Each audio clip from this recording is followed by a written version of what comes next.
Welcome to Circular Firing Squad. I'm Marty, a counseling faculty at Kent State University and a host for Circular Firing Squad.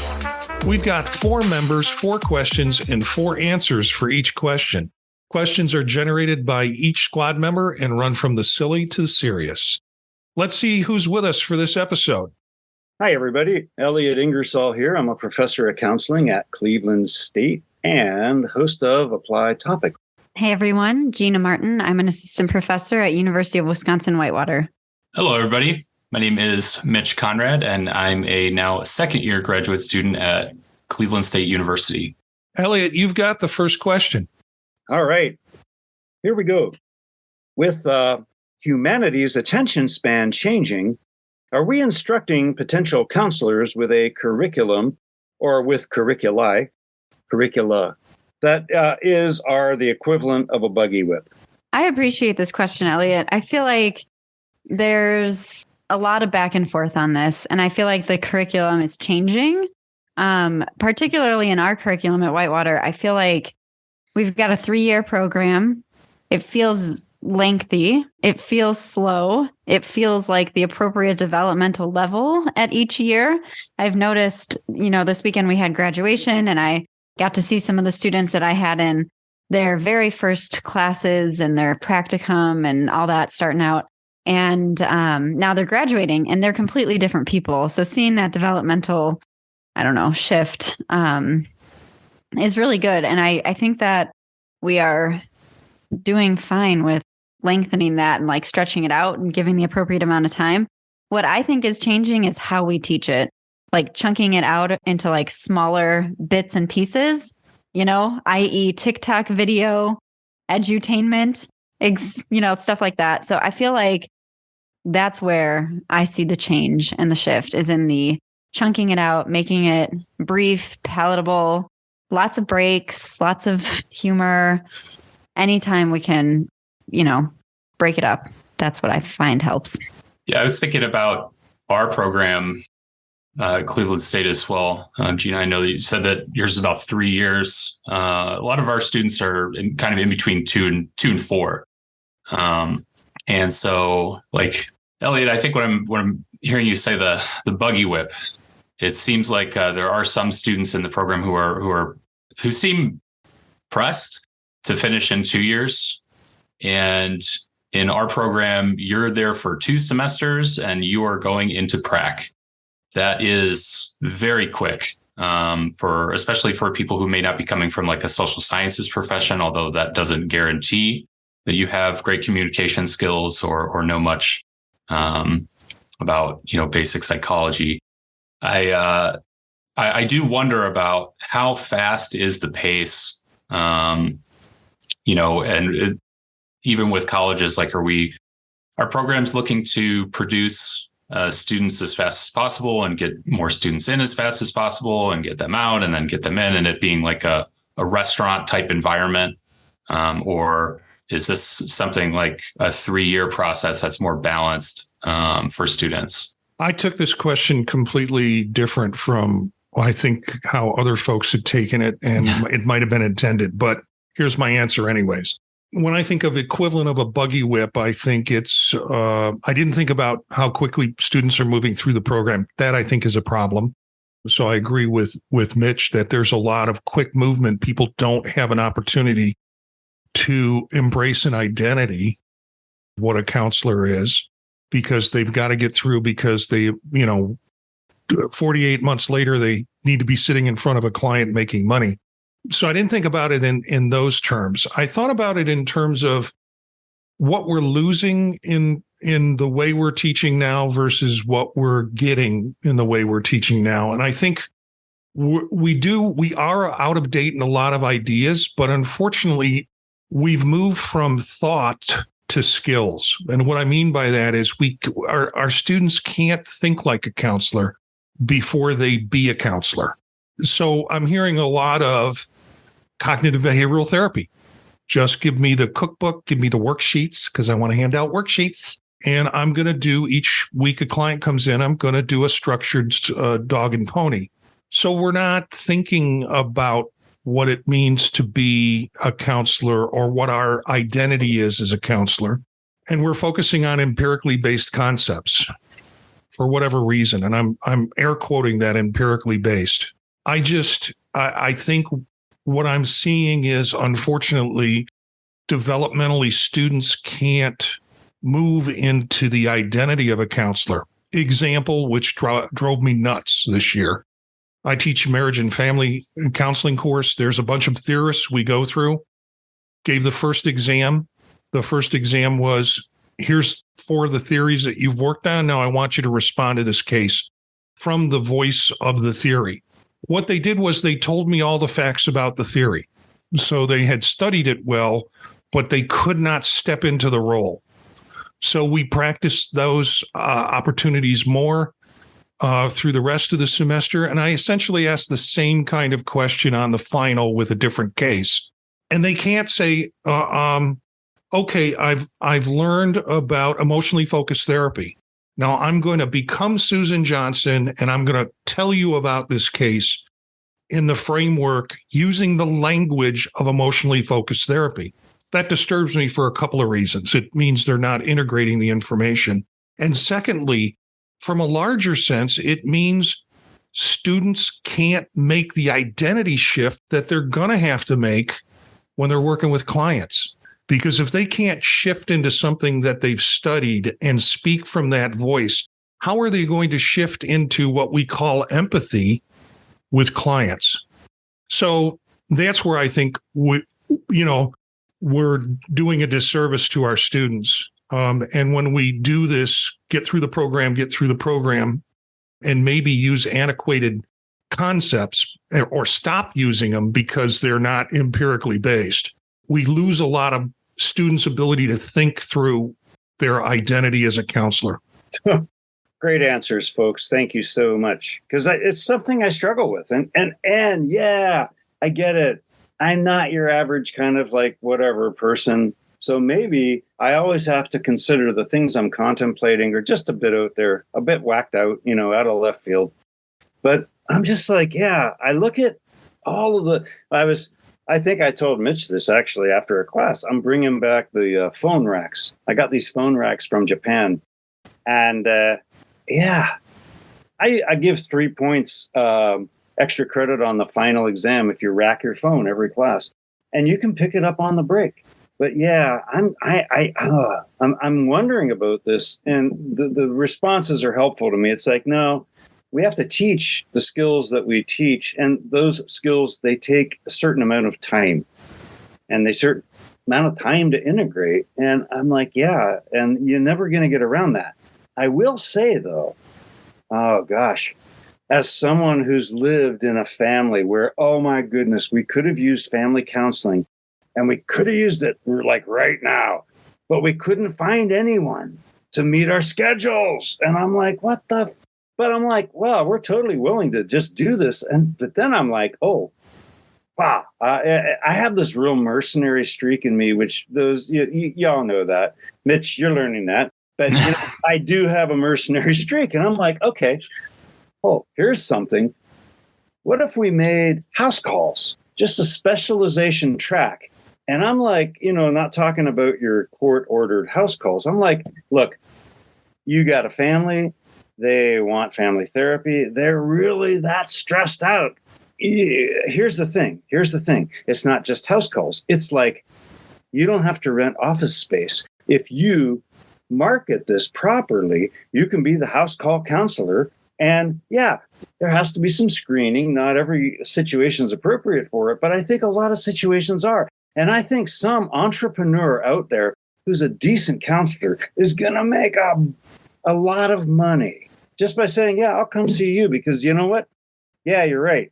I sublet office space. You have one night a week free. That's not a week that I'm free for my subletting space.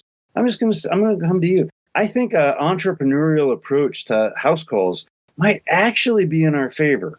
But yeah, dang, I'm sorry. I think I digressed there. But my point was things are changing, but the counseling process, the process by which people make things objects of psychological awareness, it just takes as much time as it takes. And no marketing campaign can ramp it up.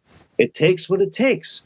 And if you get a counselor out there who's like, yeah, that's cool, I'll make house calls, I'll bet you they're going to be making a lot of money if they do it the right way. That's just my take on it. Okay, so the next question is, what's a hobby that you don't have time for now, but could see yourself doing once you retire?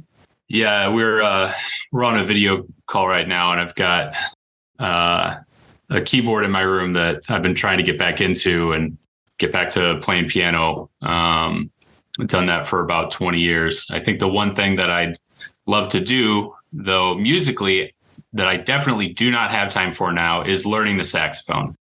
I love the saxophone so much. I have Spotify playlists that are just saxophone music, jazzy, summery sax music that I can just play all the time, driving in the car. But, learning another instrument is daunting. It would be the third instrument that I've learned, and it takes years of time. Even if you can read music already, I remember they had in my elementary school, when we first got a chance to select which instruments that we used, they gave us a proficiency test. And the instrument that you scored highest on is the one that you got stuck with. So my sister notoriously got stuck with the trombone, and I got stuck with the trumpet. I never got a chance to play the sax. It was never part of my proficiency test. And I was always jealous of the saxophone players because I was like, that's the kind of sound that I would like to make. But I'm stuck with the trumpet, which is still fine. But yeah, I think I think I'd like to learn another instrument. Although my retirement age is quite far out. So I'm sorry, Mitch, the one was the trumpet. What was the other one? Oh, piano. Oh, okay. I worked with a sax player in a band who his passion was clarinet. And I'm like, oh my gosh, you're such a fantastic sax player. He would get that sexy groove and almost like, oh my God. But he's like, no, you don't understand. You don't understand the virtuosity that's behind the clarinet. And then I heard him playing it years later, and he was right. He took that to another level, But yeah, I just wondered because clarinet and sax, the fingerings are the same, but the dynamics are radically different. Yeah, way different vibe. Mm-hmm. I think I would, until Mitch said it, I would say, well, I picked guitar back up. I used to play guitar quite a bit when I was younger, but when I first read the question and without Mitch's influence, I thought computer user groups. That's a hobby that I don't have time for now. I attend some. Since COVID, there's been some that have been on Zoom and I've been involved in them, but I really don't have time for them. I sometimes make time for them and get really frustrated. But I could see myself doing more with them once I retire, just to keep my mind active, to kind of work with other enthusiasts and work with other people who are new to it to try and help them solve problems. That's what I could see myself doing. But who's going to retire anyways? They're toe tagging me out of my office. If you have your circular firing squad bingo cards out, yeah, I have an ADHD brain. So I do everything all at once. Today, I baked a dinner for my partner for Mother's Day, and her father brought it from HelloFresh. So it was kind of like, it was easy. And then I made homemade bread, and I worked on some of my own bass parts. But, going back to, I think, with Marty, like I used to do guitar stuff. I used to do solo stuff, but, it's a lot easier to grow old behind a bass. So I've kind of like fallen into bass stuff, which I really love. I've done it with theater productions and with a couple of groups. But I don't know. See, here's the thing. I don't know that I'd go back to guitar. I used to play guitar and sing, and I would loop the guitar part through a loop pedal. And then I would get on bass and I would loop that. And then I had a water jug strapped to the microphone stand, and I would play that. And I'm like, that's a younger man's game. I remember when I was like 57, I remember playing, and I would like to go without breaks for the whole 3 hours if I could. But I was like at hour 2, and I was like, dang, I'm out of breath. Why am I out of breath? And it's just like, oh, you silly bitch, you're old. That's why you're out of breath. But, it took me a while to kind of get with that. But I would say if I was going to go back to something, go back to guitar just for my own pleasure. Yeah, but the bass is where the money is. And there's nothing like playing music with other people. And if they want me to play bass, I'm like, I'll play bass, whatever you all want. For me, I recently took up sewing. I went and I bought a sewing machine with my 4-year-old because she was really interested in it. And then I started to try it and I found myself getting really, really frustrated after spending like 3 hours with the super itty bitty thread and super itty bitty needle. And my eyes couldn't do it. My fingers, I didn't have the dexterity for it. And I remember texting someone and being like, I don't even understand how anybody can do this for fun. This has been like the most torturous 4 hours that I've just wasted. And not to mention I have 50 million papers I need to grade. So I think I'm done sewing for now. And they were like, you have to have patience. You've got to sit with it. You've got to take the time. And that's when I realized I don't have the time. This will be a retirement ordeal if that ever happens. Like Marty, you said, I don't know. I'm still young and I know I have time, but if and when that happens, I might take up sewing. We'll see. I got to say, Gina, my mom, she's 93. Okay. And she had a sewing machine. It had a pedal. You go, whoop, whoop, whoop, whoop. You got to work it with your feet. Uh-huh. And she would do all the stuff. And she was brilliant at it. But, when I talked to her, she said, oh, yeah, her mom, well, she would beat me if I didn't do her. And it was like, whoa, And it's like, she's not my maternal grandmother was not a bad person. They were just under enormous stress. Mm-hmm. And it was like my grandmother did laundry and she needed my mom and her sisters to do alterations. And it was like, and I'm like, yeah, talked to her for Mother's Day. And I was like, I'm so grateful that you're my mom, and B, we're in the 21st century. I don't like most of it, but that whole thing about the sewing machine with the thing that I don't have to work with my feet, I'm like totally cool with that. She thought that was fun. But yeah, sorry, just had to throw that in. Yeah. No, it's something that I feel like it's becoming a lost art. And I don't know. I don't want to lose that art, but I don't really have it to begin with. So maybe one day. So this one was something that I've just been sort of thinking about over the semester. The question is, if you could create one new counseling class for your counseling graduate or doctoral programs, what would it be about? That was an easy question for me. Actually, the class had been created when I came to Kent in the year 2000. And I looked at it because I looked at their catalog and I'm like, oh, who teaches the object relations therapy class? And they said, it's been on the books for years and they've never taught it, or someone who taught it then. I really am kind of an object relations guy and an attachment theory guy. And when we get back into all of this trauma stuff that people are hot on right now, it's attachment theory issues that impact a lot of the way in which people express the issues that they have. So it would be object relations, attachment theory, something along those lines. Well, and Marty, I'm glad that you and I know each other. I consider you a friend because I never understood that crap at all. We've covered this on a couple of earlier shows. I always thought object relations was something really smart people talked about. Yeah, to feel really smart. Because I was like, I had a friend from Oklahoma, God's own redneck, and then this guy from California with a perm. I mean, it was stereotypically perfect. And they're going back and forth on object relations and Otto Kernberg. And I'm listening and they're like, well, what do you think, Elliott? I'm like, I think this is what smart people do when they're bored. I have no clue what y'all are talking about. I have no clue. So bless you. Bless you. The class, I'm a freaking mercenary. What I want is I want to find the cutting edge and I want to give that to our students and be like, hey, if you don't have any sense of boundaries and you get excited by stuff like I do, here's what I would do. House calls.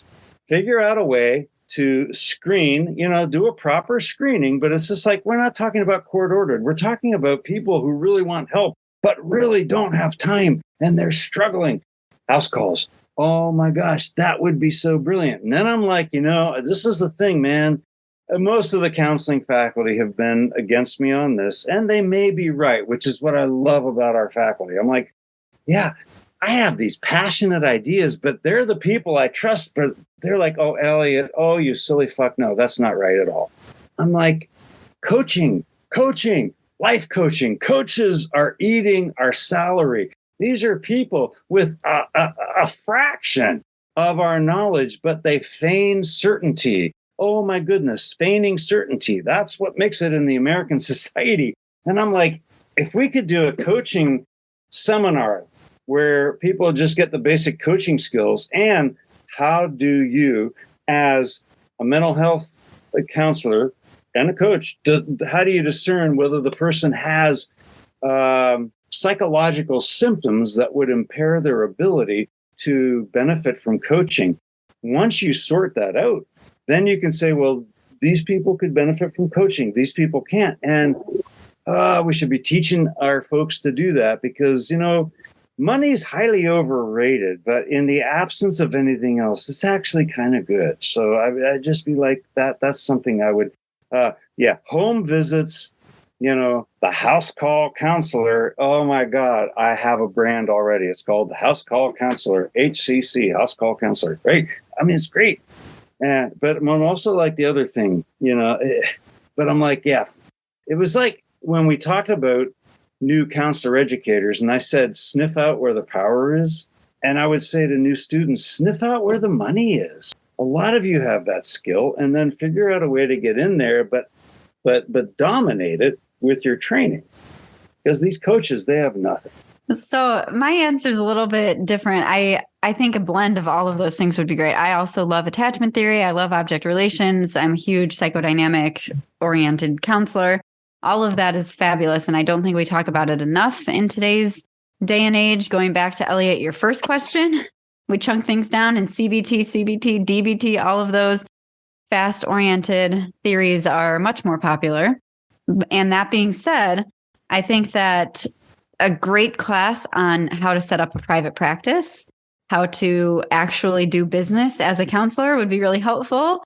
Some real practical knowledge and business-oriented truths that people are going to run into when they get out into the real world. That would be really helpful. And then beyond that, we're going to go completely the other direction here. I think an entire class devoted to professional counselor identity and empathy would be really, really important. Marty, like you said in your marriage and family class, I'm also teaching that this semester. And that is something that I've noticed is that case conceptualizations are very, very difficult. And I think it's because we have a difficult time shifting our perspective from us or to the client and seeing things from the client's perspective, seeing things from a theorist's perspective. All of those things, they do take time. And it takes practice to do that. So I think devoting an entire class to what is your identity as a counselor? Who are you as a counselor? Because we all bring ourselves to that role, and we can't divorce ourselves from who we are when we sit down in the counseling chair.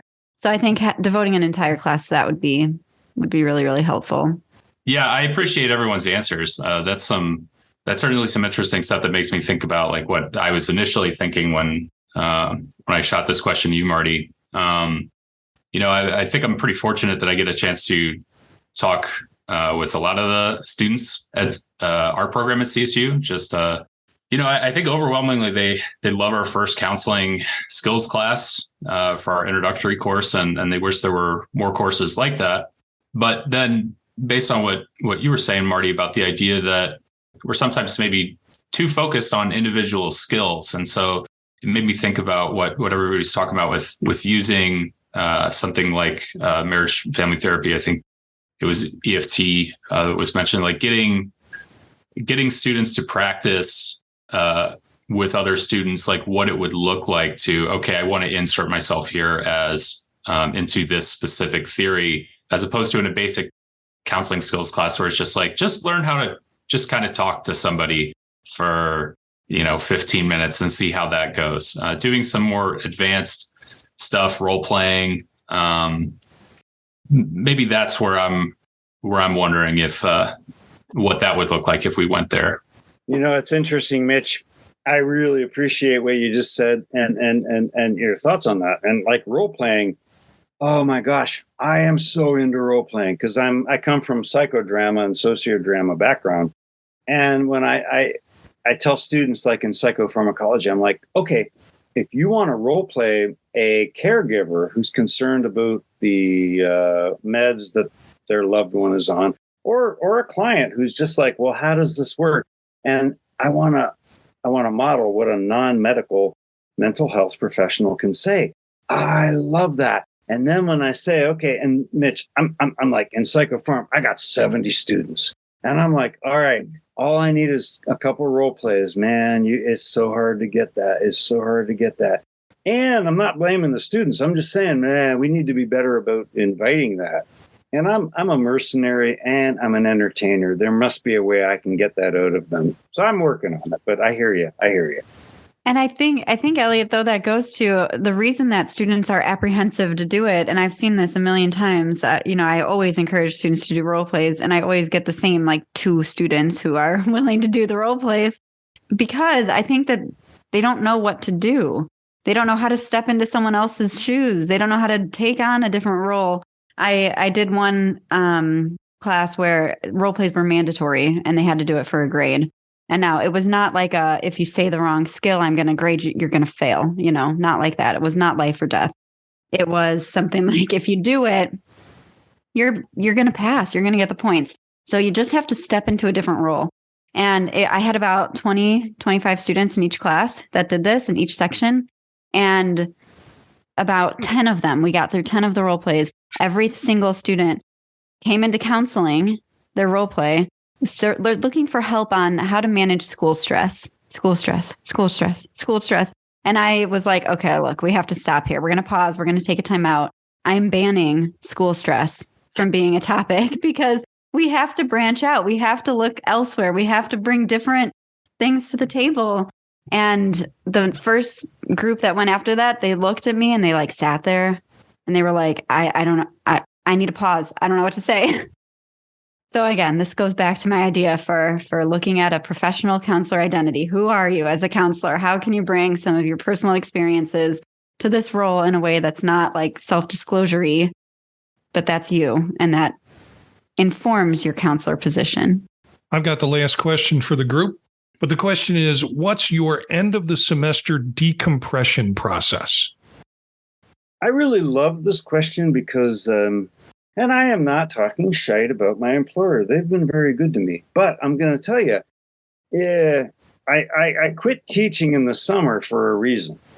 A, I don't believe in 6-week semesters. I think it's shite. I think it rips off the students. And B, oh my God, you're going to refrigerate the rooms? No, we're not air conditioning. We're refrigerating. I had students bringing winter coats in. And when you got arthritis like I have, it's just like, holy socks, I'm just like, I'm not into it.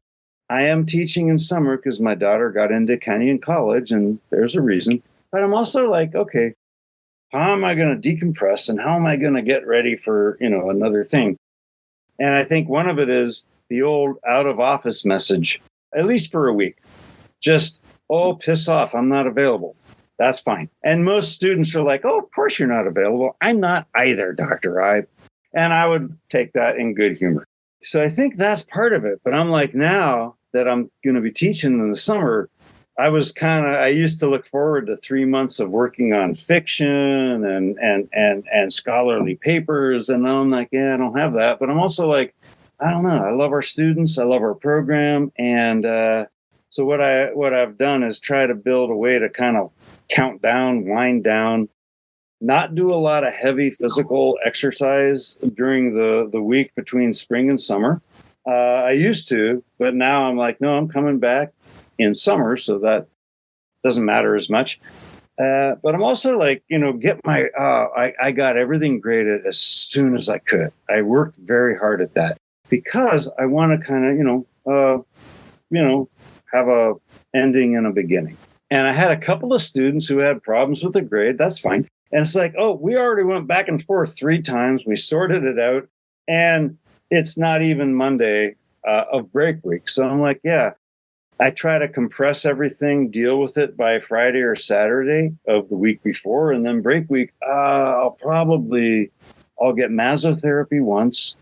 I'll do workouts about 4 times. And my kid and my son's back from Kent State, so we're going to reinstall him in the back half of this 3rd floor. That'll be my break week. I think it's a big transition. This week we had finals and then we had graduation on Saturday and we've got to be there all day. So this is a really just time intensive week. And the first thing that I do after that is I clean out my house. I don't like clutter. I like everything to be very neat and tidy. So I will go through and just clean out old clothes. I will clean out old Millie's toys, and maybe some new Millie's toys. I will just go through and get rid of a ton of stuff. That is my first, when the school year ends, I'm moving into summer, got to get rid of all of the old stuff. So that's the first thing.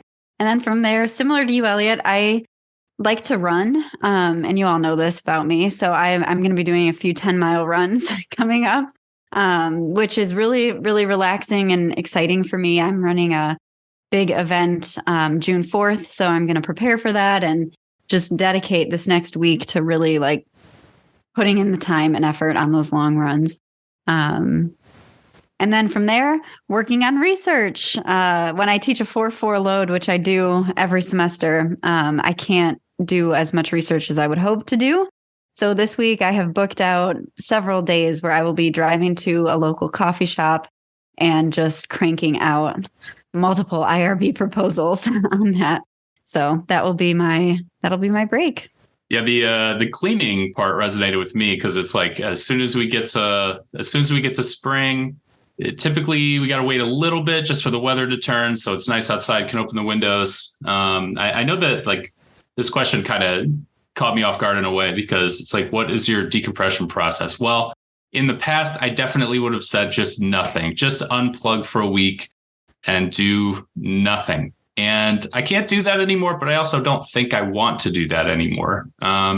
Because then I feel sometimes that I get so disconnected from like some of the stuff that I actually like want to do. So I'm made sure to, I'm going to be taking classes in the summer, full-time job over the summer, got a vacation plan to go see the nieces and nephews. So trying to make sure that I think my decompression process is actually maybe a recompression process and just like, how do I keep doing some stuff right now to make what's been a really great first year at Cleveland State kind of, I want to feel some continuation there, I think.